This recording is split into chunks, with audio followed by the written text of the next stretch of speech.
अधिक मास महात्म्य अध्याय 20वा. अपूपदान. स्मितविलासिनी. दुर्वास आणि तपस्विनी यांची कथा.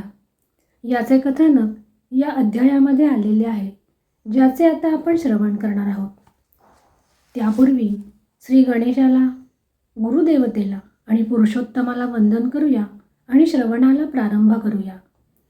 लक्ष्मीला अधिक मासाचे महात्म्य आणखीन ऐकण्याची उत्कंठा होती, म्हणून श्रीहरी विष्णू तिला सांगू लागले, मी सांगितलेल्या पर्वणीच्या दिवशी, विशेषतः द्वादशीस अधिक मासामध्ये अनारसे म्हणजेच अपूप यांचे दान हे खास महत्त्वाचे आहे.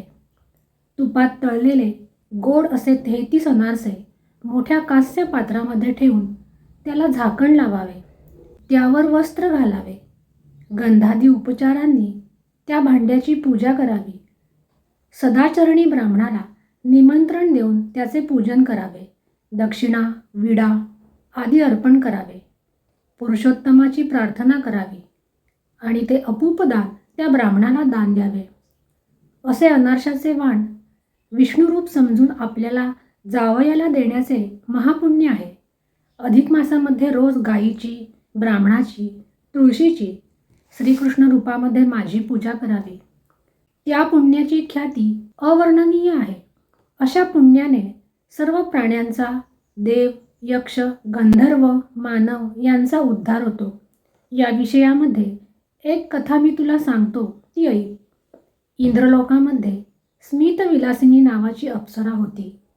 ती कुबेराची आवडती होती. तिच्या मैत्रिणींबरोबर ती भूलोकामध्ये फिरण्यासाठी उतरली. ती कुरुक्षेत्रामध्ये गेली. मैत्रिणीसह ती तेथे पुष्कळ काळ राहिली. तिने एकदा सुगंधी फुलाची माळ गुंफली. तिला त्या सुगंधाने मदनबाधा झाली. तिची कामवासना जागृत झाली. कोणातरी योग्य माणसाच्या गळ्यामध्ये ती माळ घालावी आणि त्याच्यासह विलास करावा असे तिच्या मनात आले. पण त्यावेळी कोणी तरुण मनुष्य तिला आढळला नाही. तिने आपली कामविवल अवस्था आपल्या सख्यांना सांगितली. एवढ्यात तिला दुर्वास ऋषी दिसले. सख्या तर त्यांना पाहून भिवून पळून गेल्या.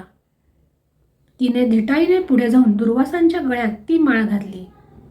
दुर्वास ऋषी चटकन संतापले आणि त्यांनी तिला शाप दिला, तू एखाद्या पिशाचिनीप्रमाणे अचानक मला स्पर्श केलास.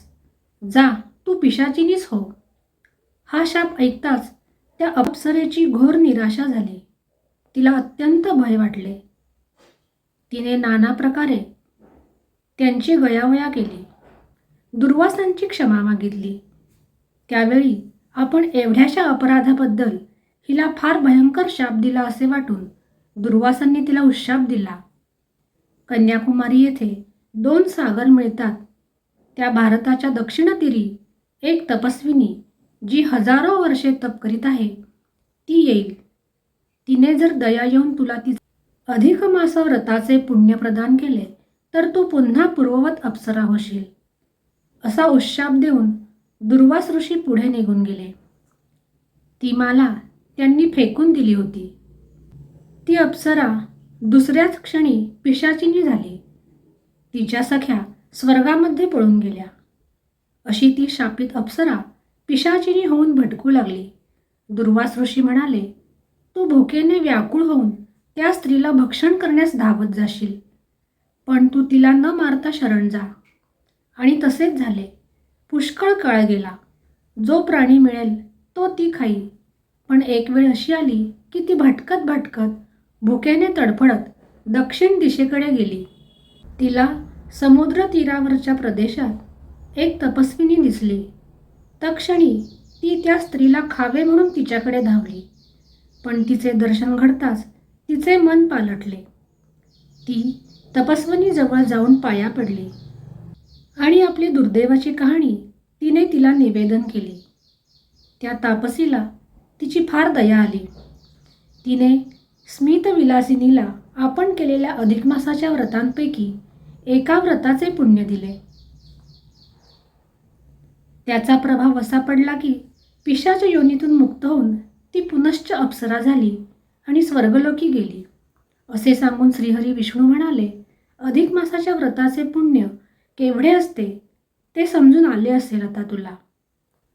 त्याचे वर्णन ब्रह्मा, शेष, शंकर, कोणतेही देव आणि मीही पूर्णपणे सांगू शकत नाही.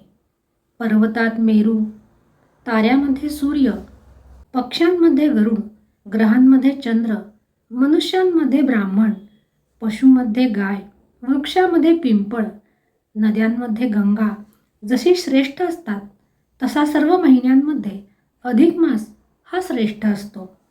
या ठिकाणी अधिक मास महात्म्याचा 20वा अध्याय समाप्त झाला.